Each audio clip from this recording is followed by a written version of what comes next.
I sound very fluent already. I was just going to explain one thing, which is I'm not 100% sure, in spite of thinking a lot about it, what I think the title means. Probably no one else is either. I originally was going to call this novel The Discovery of Sex, but I decided it was too frontal. So I hope when you read it, you sort of discover what it means. I'm going to read a little bit from the beginning. So this is right before the prologue.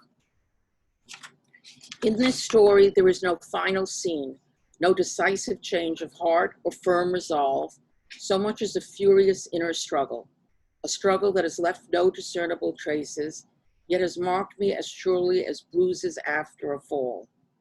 Because there is no end to the hunger for unconditional love, and no end to my belief that he was the one to give it to me. I have no stopwatch to measure how long the experience of sexual pleasure, of losing yourself, lasts at any particular time. It could be 10 minutes or 15 or 22. How do you measure the crest of a wave? All I know is that when it vanishes, it leaves in it leaves in its wake a devouring appetite for more. To this day, I can't forget how he was always touching me in bed, acting as though my skin came as a surprise. You feel so soft, he said, so smooth. Sorry. You feel so soft, he said, so smooth. Nothing very original in that, I realized, and yet coming from him, I felt it as a lovely succumbing, a weakening of his ordinary resistance. Then there is this. I am a writer, a believer in the powers of art to shape experience so that others might recognize something of themselves in it, except when it comes to my own life, it appears. I have decided to tell this story now, after all these years, as a way of forcing it to the finish line. I am still confused about how I got to that place to begin with, and how I got out without going mad, howling like a wolf. I think it has something to do, despite all evidence to the contrary, with some intact shred of a life force. I willed him out of my life in order to pursue a more sane existence, one that would include a husband and children, a daughter I would bring up to feel full in herself, without vast absences or ravaging needs. But it was just that, an effort of will rather than a natural ending, only a sense that if I wanted to survive, I would have to move on. Meanwhile, the efficient little clock on my desk keeps marking the passage of time. If you pick up this clock, a practically weightless black-brown traveling clock with white hour and minute hands and a yellow second hand, and hold it close to your ear, you can hear a faint, even tick. So many days, months, and years have intervened, not to mention a marriage, the daughter I wished for, and another child on the way. You'd think he'd have no place in my thoughts anymore. And for periods of time, he doesn't, only to alight on my nerve endings once again. It has to do, I imagine, with the tedium, the worn routines that are an inescapable part of domestic life. Some habit of my husband's that I have tired of, such as the way he blinks his eyes rapidly when someone disagrees with him, or the way my daughter puts up an argument about something perfectly reasonable, like getting into her pajamas before bedtime. Suddenly a space opens up, a wedge of restlessness mixed with longing, and Howard Rose walks back in. I could read a little more, let it go. Deborah. Beautiful. I love listening. Maybe we should stop there and talk a little bit. Right. And then, yes. And bring our listeners in so they have a better sense of the book. Okay. And then we can read some more, or you can read some more if you choose to. First, I want to say congratulations on the publication of your beautiful book. I'm so glad that it's done, it's out there, It has already received a wonderful review in the New York Times, which is always a relief. No matter what you write, I think it's always a relief to get a good review, because reviews are a crapshoot, right? You just don't know which way it's going to go. And I want to say that many writers have regular beats that they cover. Like some people cover City Hall, some cover the stock market, some cover art.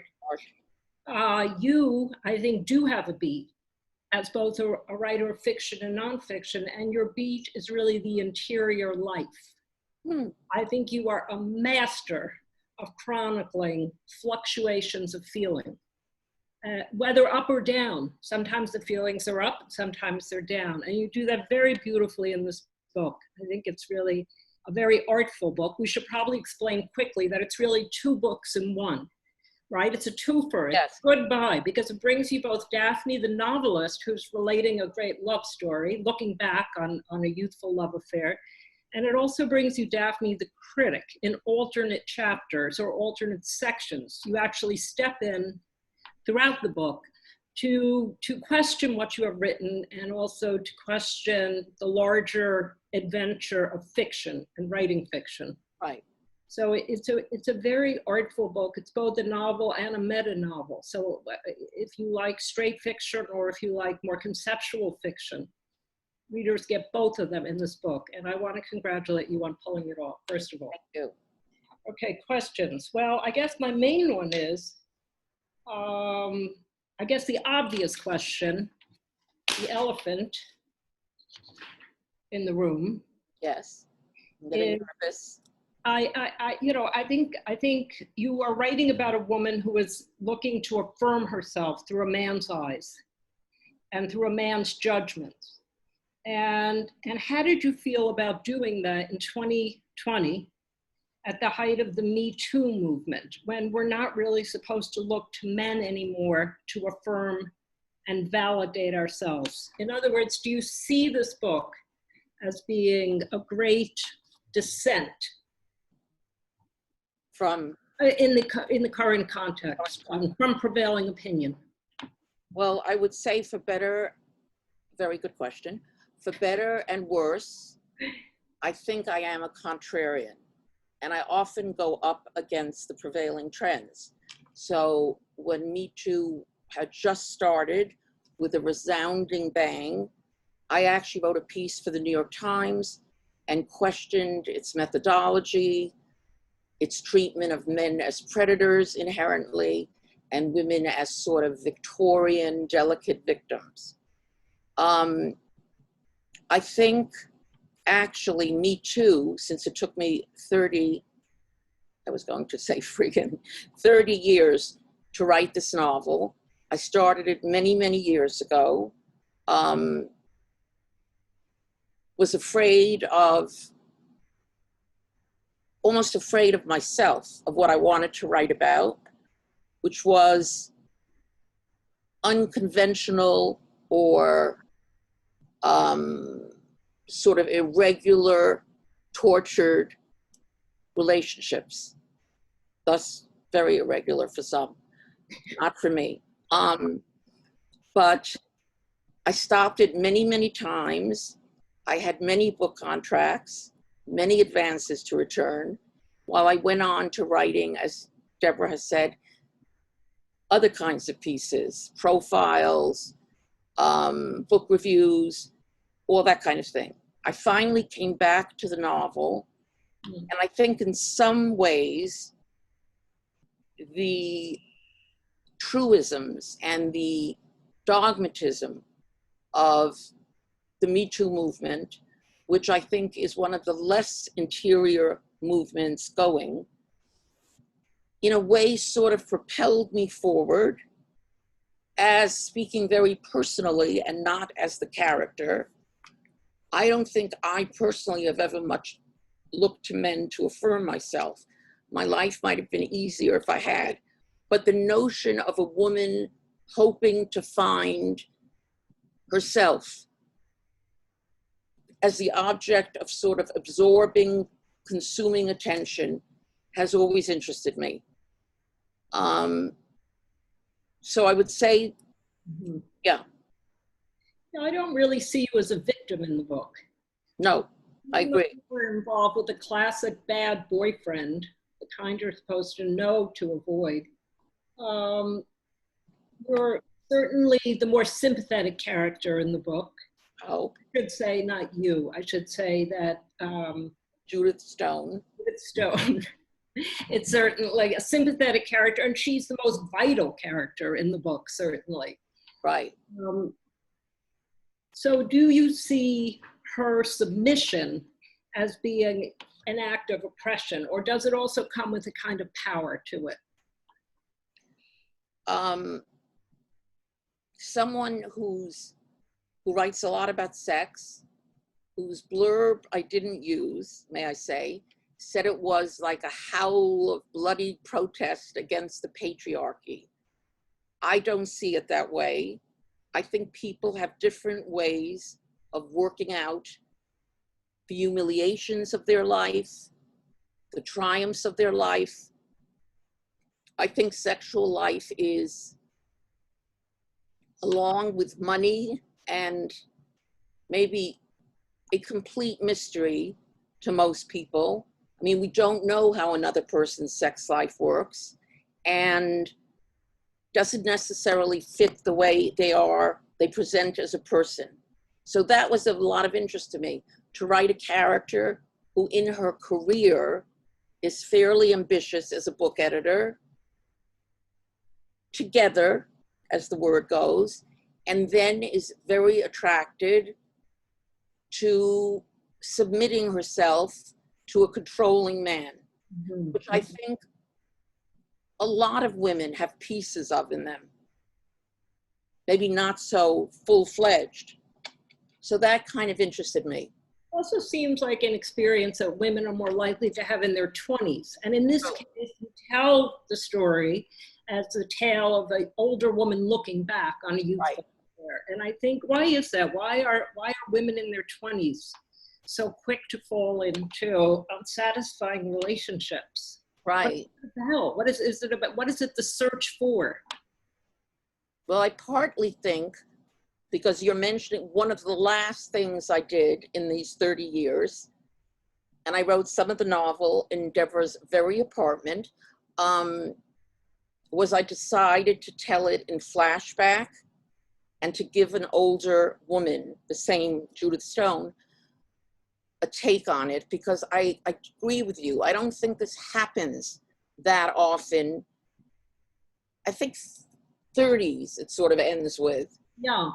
Or 40. Let's say at the age of 40, you should be over all those unhealthy obsessions. Because I think sexual life has a different valence when you're younger.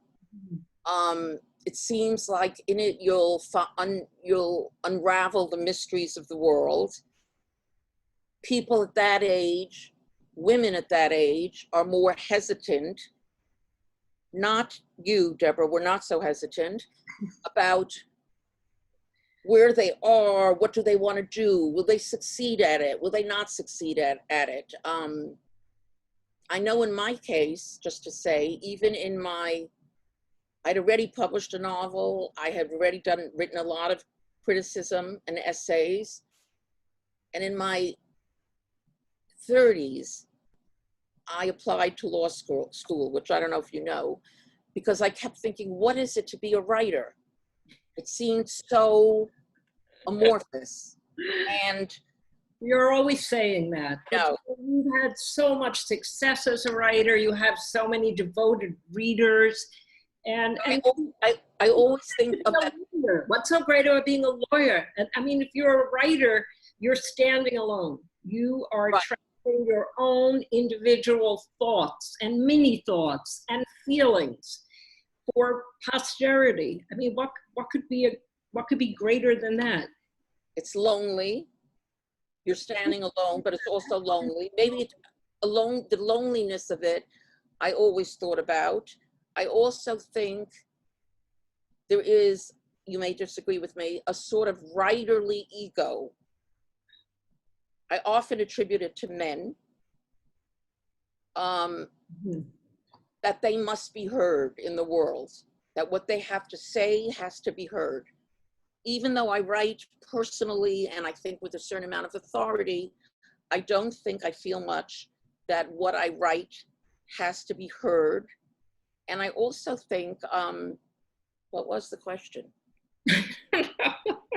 We're talking about the perspective of younger women versus older women. Right. Younger women are in more of a hurry to define themselves. And, Yes. I think a lot of the warped relationships of youth have to do with women trying to seize authority of some True. kind. True. And And finding that authority in another person. Sorry. Whereas right. now we know it's up to us. You either do your work or you Right. don't do it, but nothing stands between us. But that's true, certainly of you, a lot of me. I think there are a lot of women, to be honest, or some women who still look to men for identity, even in the older years. But working women who work and have full professional lives, do you think still look to men for validation? A certain kind of validation. And just to say something about writing, Ann Tyler once wrote an essay I adored when she was sitting in the playground with a child, and a woman came over to her and said, "Still only writing?"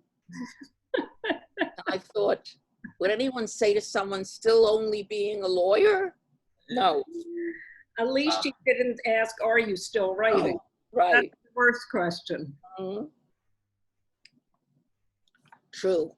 But I think a lot of women, frankly, and I don't think it's changed so much with Me Too or not Me Too, are brought up, young women get a message that they are as valuable as they are appealing to men. And that message, I don't know, I would love that if it had changed, because it's basically an almost tragic message. But as you say, the whole issue of bad taste in men is something that I think happens more when you're younger, when you haven't figured out, this is not the man. I think I can hear you, Deborah.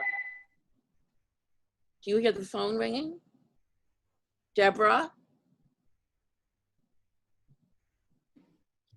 I think you froze. Oh, good. Your internet connection is unstable. Can you, or will you talk? I'll just sit here. No. A frozen iciccle.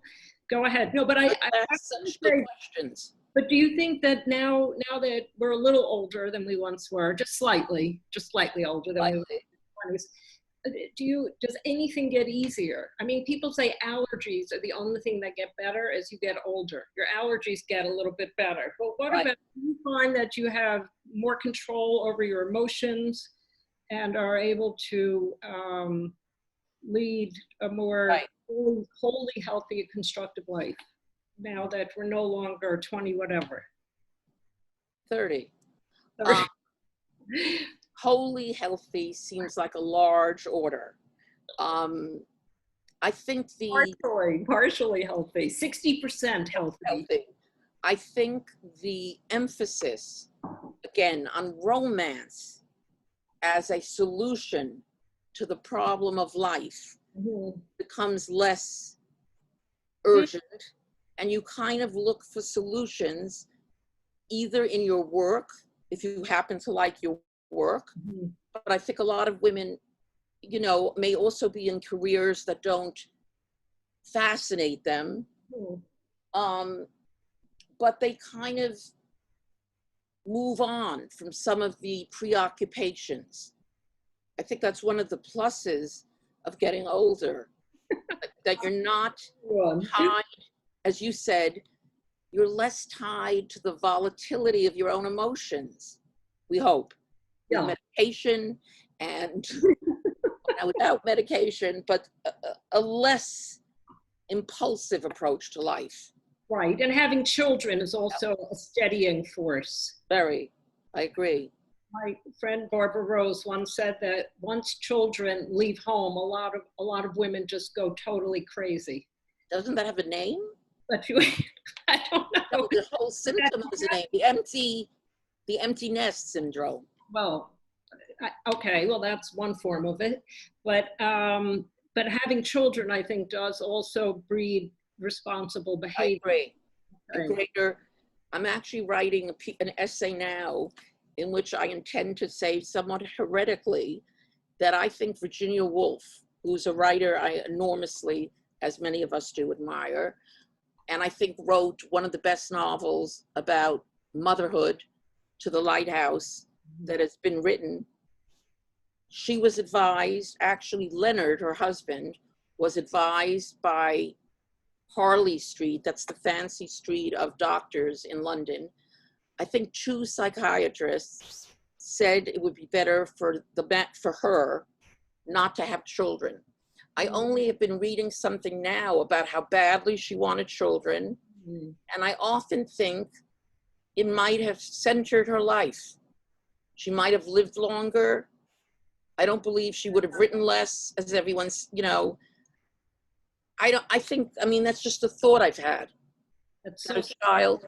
that she wanted children. Yes. I didn't realize how much she wanted children until I read a book that kind of makes it clear. And she was a wonderful aunt to Vanessa's children.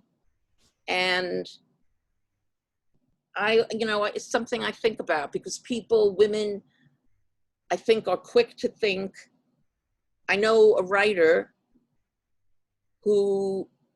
of very interesting short stories, who advised the class she was teaching. She said to the women in the class, do not have a child, do not have children, because you won't be a writer. And I thought to myself, first of all, that trade-off better be worth it. You better be a great writer. The most famous writer in the world, right? If that's your only. If you're going to give up children. Right. So I think that conflict is somewhat imposed on women. Well, I think also that the fact that we still don't have universal child care in this country is really the greatest failure of the feminist movement. When I scroll through Twitter, doom scroll as they call it, and read complaints and see women getting behind Me Too and thinking that it's a great travesty if a man makes a dumb joke at the water cooler or touches her hair the wrong way, or whatever. I think that's such a small problem. And when did ambitions get that small? Small. I agree with you. The issue is, how could we not have daycare at this point? So women, I think it's somewhat have children and have complete lives, and that I think the non-daycare has a little bit to be linked to a real failure, I think, of feminism, which they didn't take motherhood that seriously. The role of a mother was sort of derogated, like, oh, you're sitting at home knitting or baking cookies, a la Hillary Clinton. So they somehow didn't see the issue of children as a real issue. They assumed everyone who had children would happily sit home with them or could afford to sit home with them. And to be fair, I do think there are mothers, certainly if they can afford it, who enjoy being full-time mothers. Yeah, but generally, once again, the issue is coming up now in the time of COVID. Right. Women who will be staying home with children in the fall, since schools will be closed, will fall behind in work. And I feel like the progress women have made in the workplace in the past 2 generations could be reversed. Right. Here, just because women still have nowhere to put their kids. And I can't believe that Me Too has given up on those big structural changes. I agree. Going on about, he told a dirty joke at the office. He told a joke. Oh, he rubbed my elbow the wrong way, or these are minor grievances. Commented that my skirt was pretty. Exactly. These are minor affronts. They are so unimportant, and they've completely destroyed the vision that once really did want to make societal women. Right. I think it's partly, although this is maybe partly because Me Too was started by very young women, but for the most part. It also is a social media phenomenon, since I consider social media to be a near cesspool. I don't think it allowed for a lot of thinking beyond what it was, men, the shitty men in media list. Remember that list? Yeah, no, it's kind of heads off with the men. We're going to get all their jobs. That was But I about. so agree with you that it did not take on the crucial structural issues. Economic issues. Economic injustice remains a huge problem, and one Yes. that always bothered me when I was working. I mean, I'm sure you too had any number of bosses who thought that women didn't really have to be paid. No, absolutely.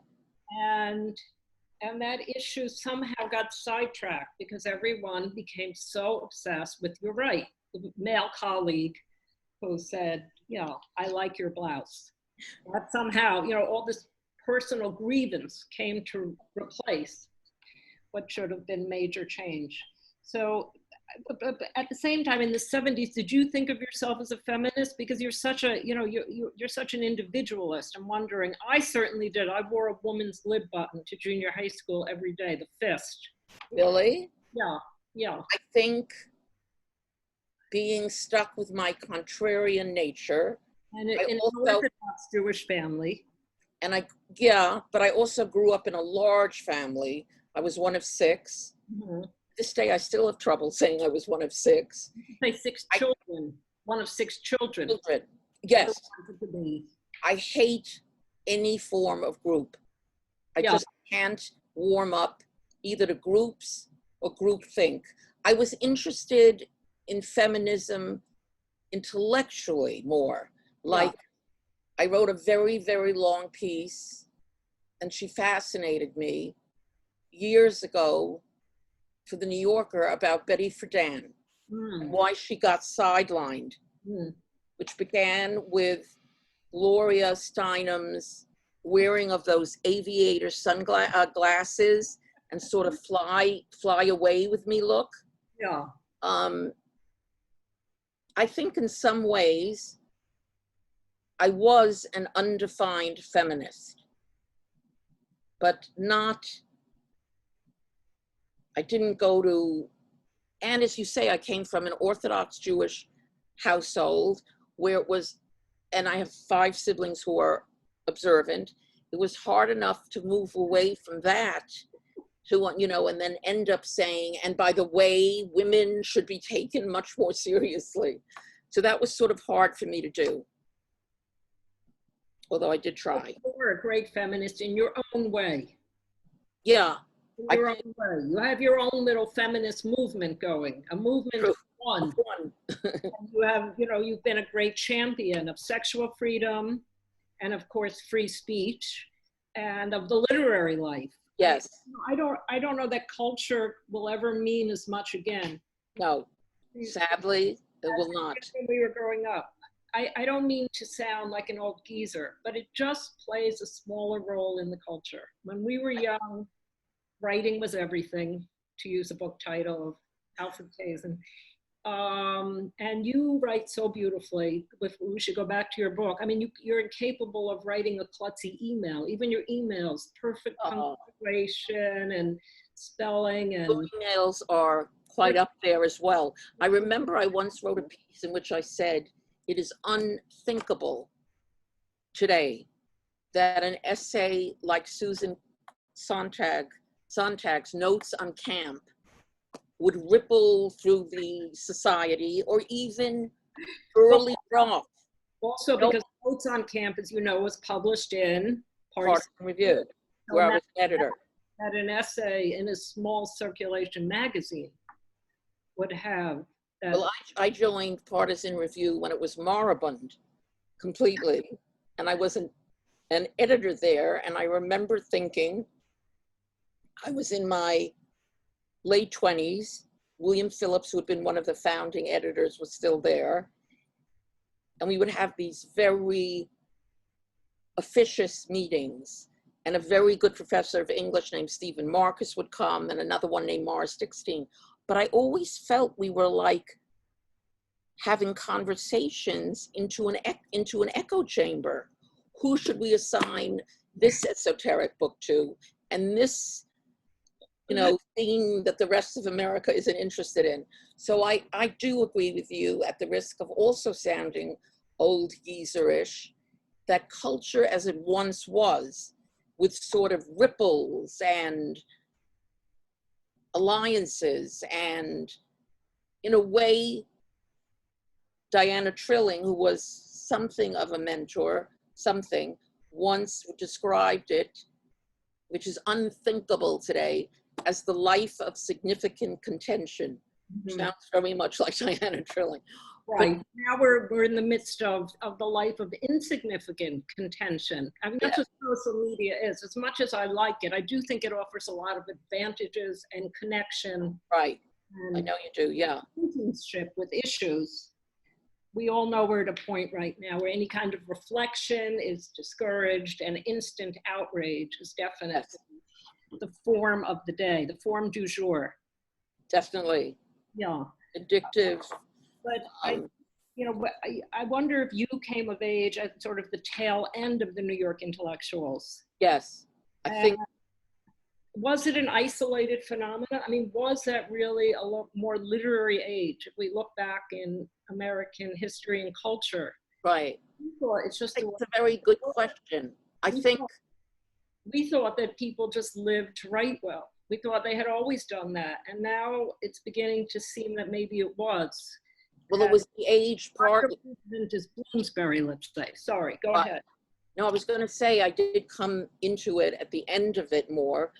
It was the age of what they call public intellectuals, like Lionel Trilling, Dwight MacDonald.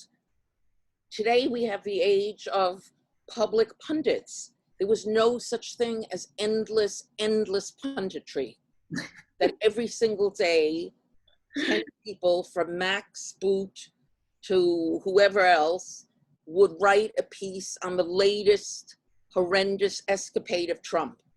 The world has become so stuck on reality in its most granular form, like what happened 3 minutes ago. For a culture to work on a different level, I think you need either to have a larger perspective or pretend that you have a larger perspective. Right. Well, some people say that the internet has destroyed that because it creates a niche culture where people tend to read people who already agree with them. And do you think that's true? Yes, I do think that it doesn't really encourage looking at a side that dissents with you. And I also think, for myself, I know you like it better than I do, I would never have written half the pieces, 3/4 of the pieces I have written if there was an internet culture when I wrote.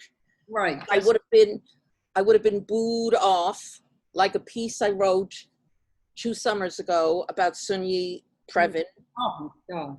Woody Allen's wife. I was warned off by very good friends who said it would tarnish my reputation, which maybe it did, but she interested me highly, and no one ever asked her what she thought of the whole thing. And my daughter, who's happy to tell me when I'm being taken down, said to me, "You should see what they're saying about you on the internet." Oh. But I thought, I don't want to see. I looked at 2 items. One was by a man I have never met in my life, who said he met me in East Hampton. And I've been in East Hampton maybe twice in my life.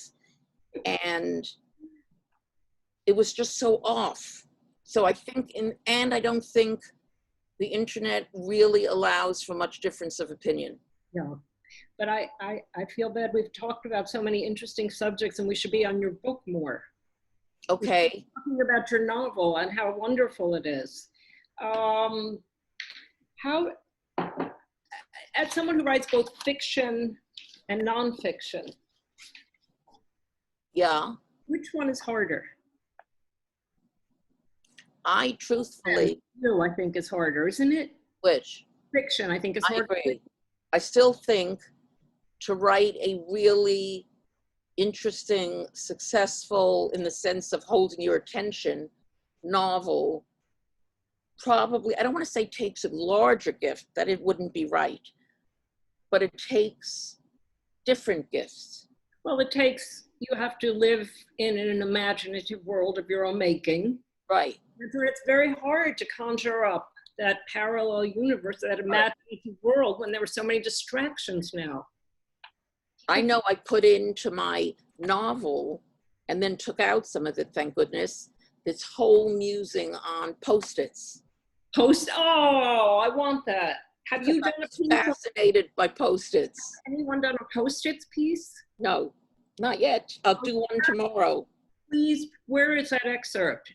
You know, people do Post-it art. They post Post-its on walls. And what about Post-its? What do you think? It's a reflection of our minuscule thoughts, small paper. I always think it was an ingenious invention of all of them. And in the novel, I muse upon different color Post-its. Oh, and? Green, light green, is supposed to be very calming, like hospitals. Yellow or more. Put green Post-its. Here it is, Daphne's novel. With calming green Post-it in it. Okay, go ahead. I think novels in this day and age, I remember when I was in publishing for 6 years at what was then called Harcourt Brace Yovanovitch. And I discovered, not to my shock, that every novel that I loved would sell, I just 2,000 to 3,000 copies. I would have leaked to review it. What they call the literary novel, literary fiction, although there is also faux literary fiction, in my opinion. Of course. Doesn't have much of an audience. It never did. Nonfiction, basically, they always say, and I think it's true from what I know, fiction, as much as it is bought, is largely bought by women. That remains true. Well, that's okay. I mean, women are just larger consumers of culture. Most visitors to the Museum of Modern Art are female. But you could also say men read for information. Okay. To me, I always read for perceptions about life. Oh, this is what they do when they're not in front of their children. I love perceptions. I don't care about people's private lives. Yes. I don't care enormously about plot. Mm-hmm. In fact, I'm not proud to say, when I was an editor, I turned down, forgetting the name, wasn't called Obsession, the novel by A.S. Byatt. Mm. You know which one I mean? I think it did have a one-word title. Possession. Hey, I remembered something. Very good retrieval. Why did you turn that down? First of all, at that time, I had 500 million assistants.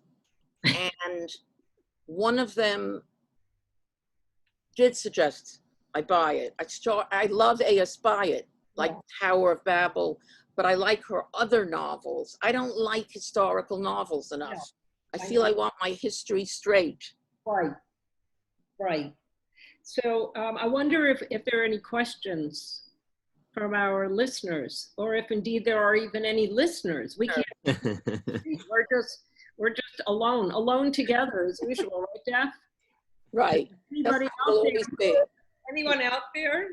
Well, I have a question, because I so love that quote about the life of significant contention, and the idea that now is the time of insignificant contention. But it reminded me of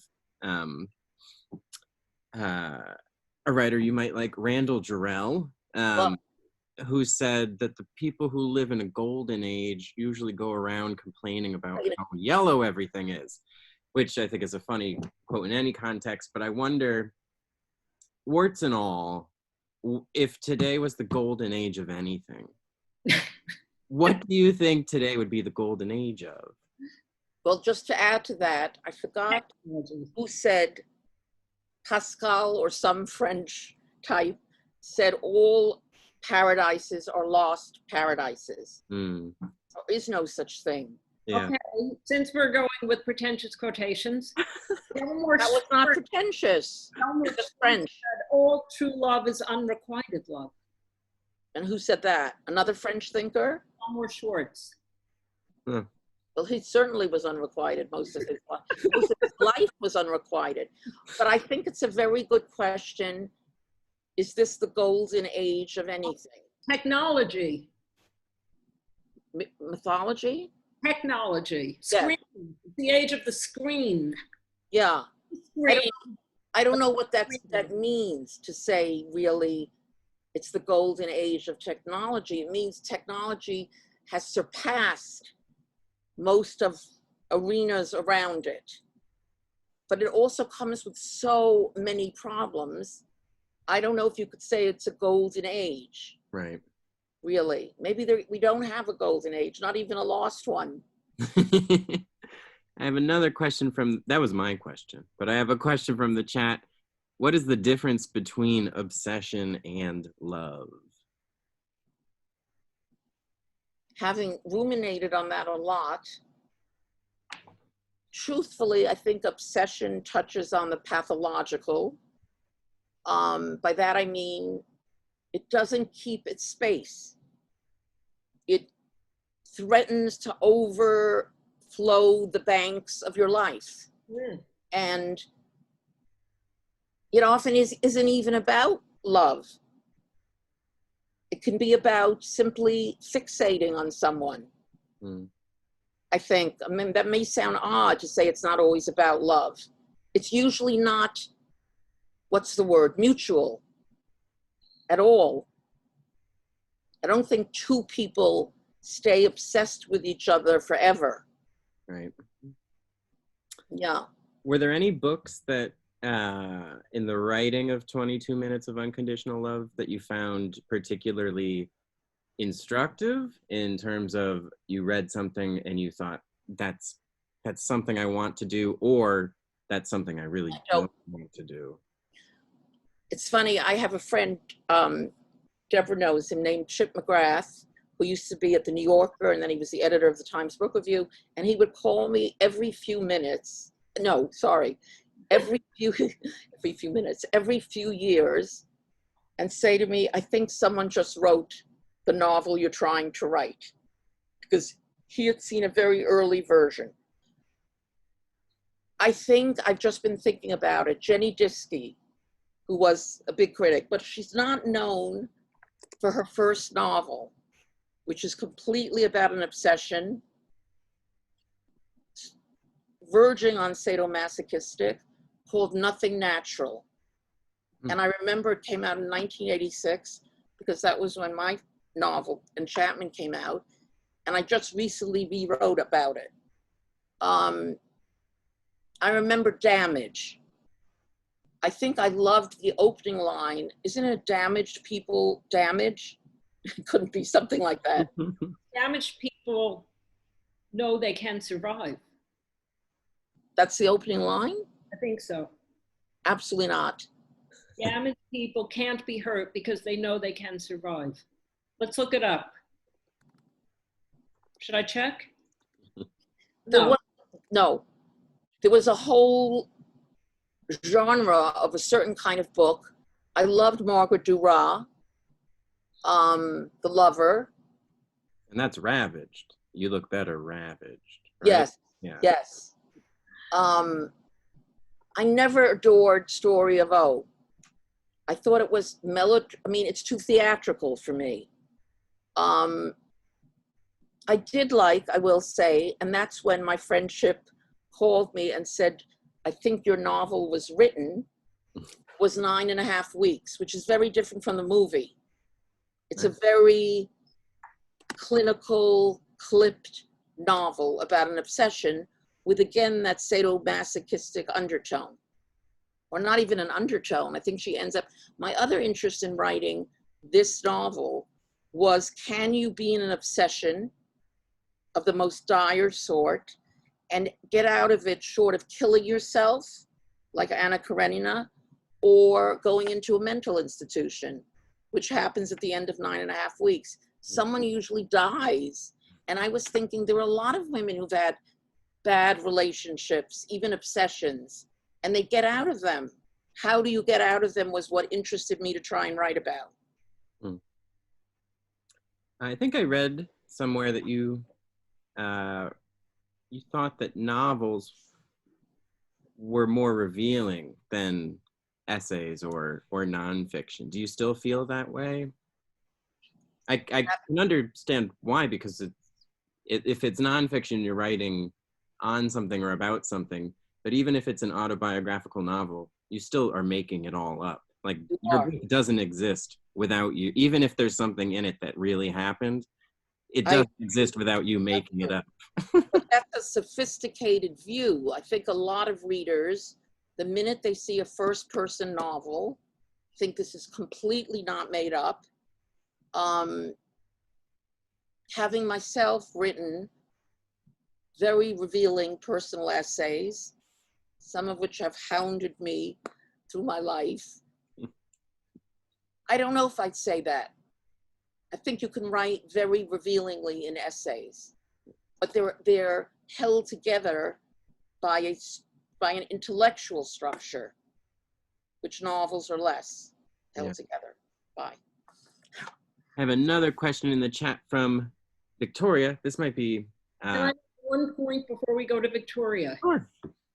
One of our loyal listeners just provided me with the opening to Josephine Hart's Damage. Oh, please, please.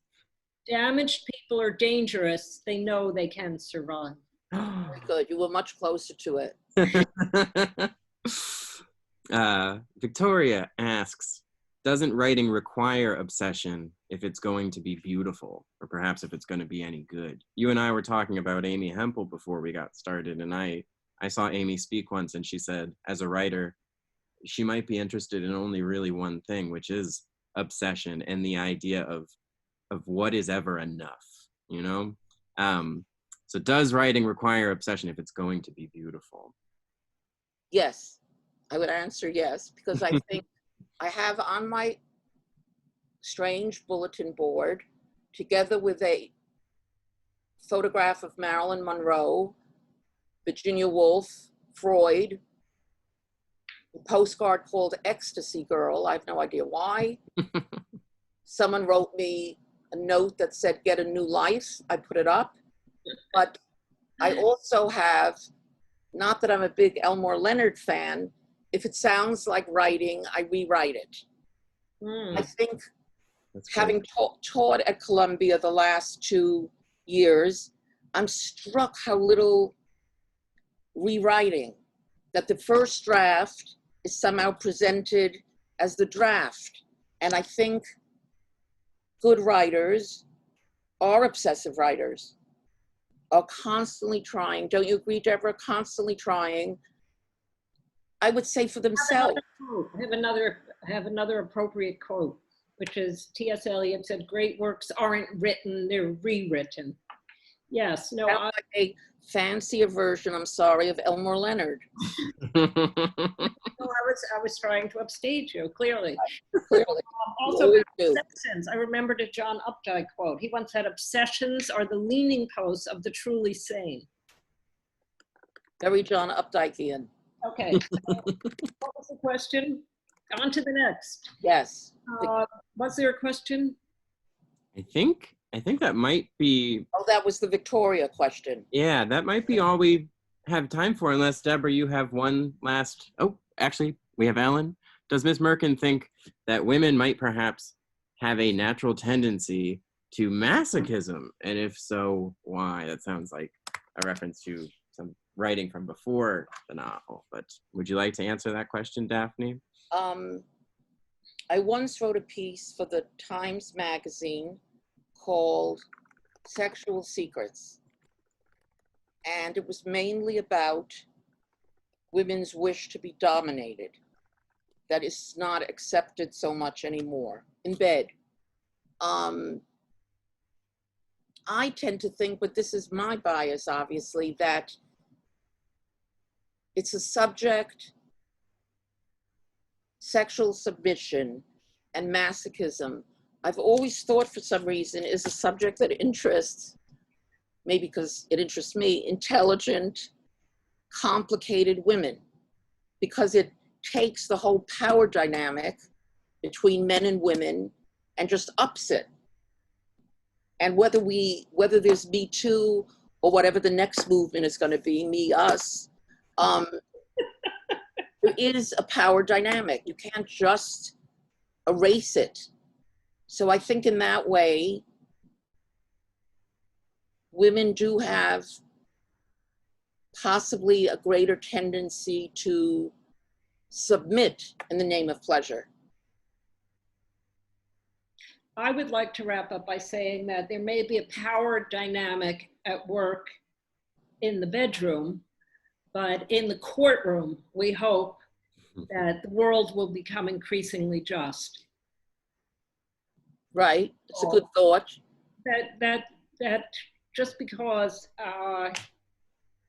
well, it's harder to have justice in one's relationship with a partner than it is to have justice in the world.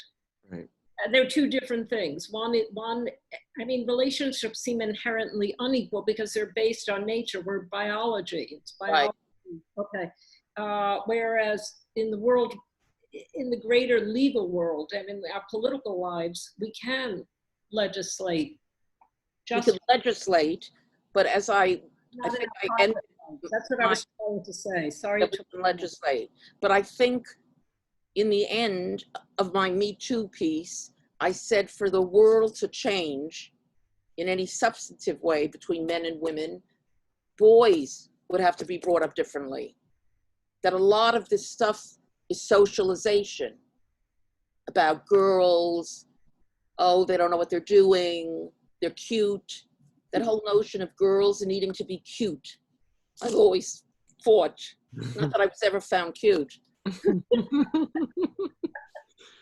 Well, Deborah and Daphne, thank you so much for letting us host you this way. And Daphne, thank you for the Thank you so much. Thank you. Intelligent, complicated book. I hope you'll all consider buying a copy from us here at McNally Jackson. And thank you all for joining us tonight. This was a lot of fun. Very much. It was fun. Thank you. Have a good night, everybody. You too.